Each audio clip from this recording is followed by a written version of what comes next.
మనతో పాటు ఉన్నారు. ముందుగా వి ప్రకాష్ గారు, సో నమస్కారం భరత్ గారు. నమస్కారం. నిన్న మీరు అన్నారు, మీరు ఇచ్చింది వైరల్ అయింది ఏంటంటే ఇంకొకసారి వేరే ప్రెస్ మీట్ పెడితే నేను రంగంలోకి దిగాల్సి వస్తుంది అని మీరు ఏదైతే చెప్పారో అది చాలా వైరల్ అయింది. మీరు లైవ్ లో రిజల్ట్ కూడా వచ్చింది. రిజల్ట్ వచ్చిందా? ఇక పెట్టారా ప్రెస్ మీట్? పెట్టారు ఇవాళ అయితే పెట్టలేదు. అంటే ఆమె 2-3 రోజులు కామ్ గా ఉంటాను, రెస్ట్ తీసుకుంటానని చెప్పారు కదా. ఇది ఇంతటితో ఆగిపోవాలని నేను అనుకుంటున్నా. ఎందుకంటే మనోభావాలు కూడా తెలుస్తా ఉన్నాయి కదా. ఆమె మాట్లాడిన తర్వాత ఆమెకు ఎటువంటి ప్రతికూలత ఉంది, జనంలో ఆమె పట్ల ఇమేజ్ ఎట్లా తగ్గిపోతా ఉన్నది, కొంత బేరీజ్ వేసుకుంటది. కాబట్టి దీంతో అయిపోవచ్చు అని నేను అనుకుంటున్నాను.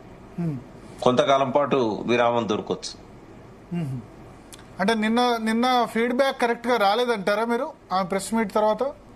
ఇవాళ మీరే చెప్తున్నారు కదా, రాజీవ్ సాగర్ వీళ్ళందరూ కూడా, రాజారాం యాదవ్ గారు ఇక్కడే ఉన్నారు. ఆ తర్వాత నేను బీసీ మీటింగ్లలో పాల్గొన్న సమయంలో వెంట ఉన్న వాళ్ళు ఒక్కరు కూడా లేరు. రామచంద్రరావు, గట్ట రామచంద్రరావు గారు గాని, తర్వాత ఇంకొక అతను శివశంకర్ కావచ్చు గాని, నవీన్ గారు, ఎవరు కూడా అప్పుడు ప్రామినెంట్ గా జిల్లా టూర్లలో హైదరాబాద్ లో బీసీ మీటింగ్లలో పాల్గొన్నారు. ఏ ఒక్కరు కూడా కనబడలేదు నాకు.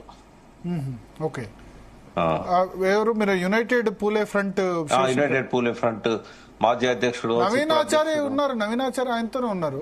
ఆమె మొదటి నుంచి నవీనాచారి 2006 నుంచి ఉన్నాడు కాబట్టి ఆయన ఉంటాడు. బట్ ముఖ్యమైన వాళ్ళు ఎవరు కూడా లేరు. అంటే నాకేమనిపిస్తుంది అంటే పొలిటికల్ ఫ్యూచర్ ముఖ్యం కదా అని అనిపిస్తుంది. ఇప్పుడు కొద్దిమంది ఏమంటారంటే వాళ్ళు ప్రెస్ క్లబ్ లో ప్రెస్ మీట్ బీఆర్ఎస్ వాళ్ళు పెట్టించారు అని ఆరోపణ చేస్తున్నారు. బీఆర్ఎస్ వాళ్ళు పెట్టిపోయినా వాళ్ళ మనోభావాలు వాళ్ళు వ్యక్తం చేశారు కదా. వెనకాల ఎవరున్నా కూడా ముందుకొచ్చి చెప్పింది వాళ్ళే కదా, మీడియా ముందుకొచ్చి.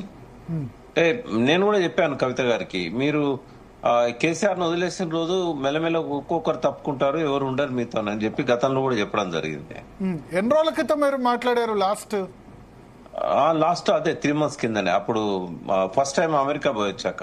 ఓకే, లెటర్ బయటపడ్డ తర్వాత మాట్లాడాను. ఏమని చెప్పారు మీరు?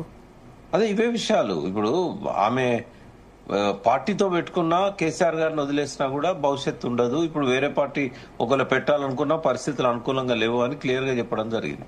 ఓకే, ఏమన్నారు దానికి? ఆమె ఆలోచిస్తా అన్నది. ఆమె ఏమంటారు, నో అని చెప్పదు కదా ఎదురుగా.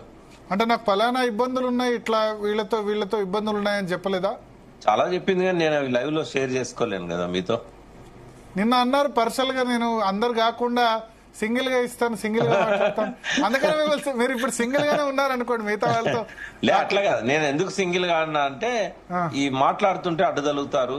నిన్న మాట్లాడేస్తాను, నేను చెప్పాలనుకున్నా చెప్పాను. బట్ ఏదున్నా కూడా ఇది ఎవరికి మంచిది కాదండి. ఆమెకు వ్యక్తిగతంగా ఆమెకు మంచిది కాదు, ఇటు పార్టీకి కూడా మంచి పరిణామం ఏం కాదు. ఇది సంతోషకరమైనది ఏం కాదు. రాత్రి నేను ఆమె ఇంటర్వ్యూ కూడా ఇవాళ మార్నింగ్ చూశాను. అర్నబ్ గోస్వామితో మాట్లాడినప్పుడు కూడా ఆమె నిన్న మార్నింగ్ నుంచి ఆమె ముఖంలో నవ్వు మాయమైపోయింది 2 రోజుల నుంచి. అంటే ఆమె కూడా ఎంత బాధపడుతున్నారు అనేది, ఆమె కూడా ఎలాంటి బాధ ఉందనేది ఆమె ముఖంలోనే మనకు. అంటే న్యాచురల్ కదా, 18 సంవత్సరాలు, ఇప్పుడు 2006 నుంచి అసోసియేటెడ్, 19 సంవత్సరాలు ఉన్న పార్టీ సస్పెండ్ చేస్తే న్యాచురల్ గా బాధగానే ఉంటుంది తప్ప సంతోషంగా ఉండరు కదా. ఒకసారి మనం కవిత కోణంలో చూసినప్పుడు ఆమె కాంట్రిబ్యూషన్ ఎవరు కాదనిలేరండి. ఎందుకంటే బతుకమ్మ ద్వారా మహిళల్లోకి తెలంగాణ వాదాన్ని తీసుకుపోవడంలో ఆమె కొంత సఫలీకృతం అయినారు. ఆ విషయంలో అనుమానం ఏం లేదు. తర్వాత జాగృతి ద్వారా ఆమె ఈ స్కిల్ డెవలప్మెంట్ ప్రోగ్రామ్స్ లో కొన్ని వేల మందికి ఆమె ట్రైనింగ్ ఇవ్వడం కావచ్చు, ఆమెకున్న పలుకుబడి ద్వారా సిఎస్ఆర్ ఫండ్స్ కావచ్చు, గవర్నమెంట్ ఆఫ్ ఇండియా ఫండ్స్ కావచ్చు తీసుకొచ్చి ఆమె చాలా మందికి జాబ్ ఓరియంటెడ్ కోర్సెస్ లో స్కిల్ డెవలప్మెంట్ ట్రైనింగ్స్ ఇవ్వడం అనేది, ఇవన్నీ కూడా ఆమె కాంట్రిబ్యూషన్ ఉంటుంది నిరుద్యోగ సమస్యకు ఒక పరిష్కారంగా. తర్వాత చాలా ఇష్యూస్ మీద ఆమె ఫైట్ చేయడము, అంబేద్కర్ స్టాచ్యూని అసెంబ్లీలో పెట్టేయడం, తర్వాత జ్యోతిరావు పూలే విగ్రహం గురించి ఆమె బీసీలతో కలిసి పనిచేయడము, విమెన్ బిల్లు గురించి జంతర్ మంతర్ దగ్గర ఆమె నిర్వహించిన ప్రదర్శన కావచ్చు. అన్నిటికంటే ఎక్కువగా ఆమె కాంట్రిబ్యూషన్ ఏంటంటే, కేసీఆర్ గారు ఢిల్లీలో ఈ బిల్లు పెట్టే ముందు, అంటే బిల్లు అంటే పార్లమెంట్ లో పెట్టే ముందు కాదు, ఏఐసిసి లో పెట్టి తెలంగాణ ఇస్తామని జూలై 30 నిర్ణయం తీసుకునే ముందు అక్కడ ఎవరు కూడా ఆయన కాంటాక్ట్ లోకి రావట్లేదు. ఆ టైంలో తనకున్న పరిచయాల ద్వారా ఆమె అక్కడి ముఖ్యమైన నాయకులు, అంటే ఎవరైతే సోనియా గాంధీకి రోజు వాళ్ళ ఇంటికి పోయి కలిసి ఆస్కార్ ఫెర్నాండెజ్ కదా, ఈయన పేరు చెప్పలేదు, బట్ ఆస్కార్ ఫెర్నాండెజ్ కావచ్చు, ఇంకా కొంతమంది కావచ్చు. మీరు ఢిల్లీలో ఉన్నారు కాబట్టి మీకు కొంత తెలుసు.